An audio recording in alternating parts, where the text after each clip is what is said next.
Co-powered by Techno। या पहली बात तो हमारी कोई पार्टी नहीं है, पार्टी तो लोगों की है जो जनसुराज लोग मिलके बना रहे हैं।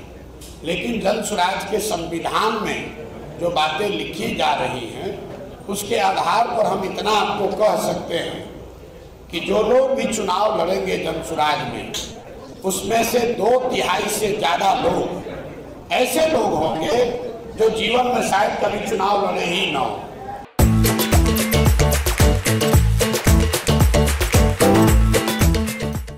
नए लोग होंगे। दूसरी बात, जनसुराज में उम्मीदवारों का चयन कैसे होगा? वो चयन कोई प्रशांत किशोर नहीं करेंगे, कोई जनसुराज की लीडरशिप टीम नहीं करेगी। चुनाव से पहले 6, 8, 9 महीना पहले हर विधानसभा क्षेत्र में 5 से 7 नाम सार्वजनिक तौर पर घोषित किए जाएंगे कि ये लोग जनसुराज के संभावित उम्मीदवार हैं।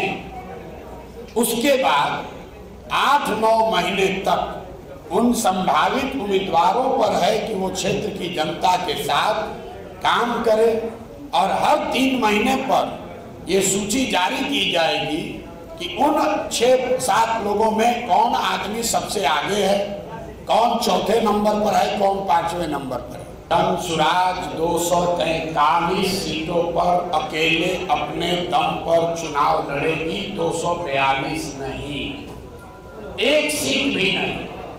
गठबंधन की पॉलिटिक्स नहीं करेगी। अरे आपको कह दिया, एक सीट भी नहीं, 242 नहीं, 243 सीटें लड़ेंगे, क्योंकि हमारे पास सबसे बड़ा गठबंधन पहले से है।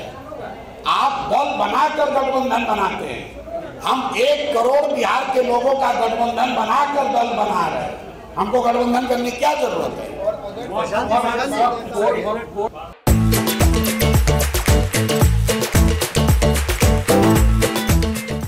अति पिछड़ों को कहां तक जो हाशिए पर है उस अति पिछड़ी जातियों कि हम सत्ता में आते हैं ऐसी तो कोई बात है नहीं। जनसुराज की जब सत्ता बनेगी तो उसका पहला लक्ष्य है बिहार में पलायन रोकना, साल भर के अंदर। उसका लक्ष्य है 15 साल से कम उम्र के गरीब से गरीब बच्चों के पढ़ाई की व्यवस्था करना। उसका लक्ष्य है 60 वर्ष से ज्यादा उम्र के हर व्यक्ति को 2000 रुपया पेंशन देना। अब अति पिछड़ा समाज की यहाँ संख्या अगर हिंदू मुस्लिम दोनों मिला दें तो करीब 35% समाज अति पिछड़ा समाज का है। तो सबसे ज्यादा किनके बच्चे पढ़ेंगे? अति पिछड़ा समाज के। सबसे ज्यादा पलायन का दंश जो आज लगा है उससे राहत किसको मिलेगी? उसी समाज को जिसके सबसे ज्यादा संख्या है। सबसे ज्यादा समाज में आज बुजुर्ग किस समाज के हैं? अति पिछड़ा समाज के।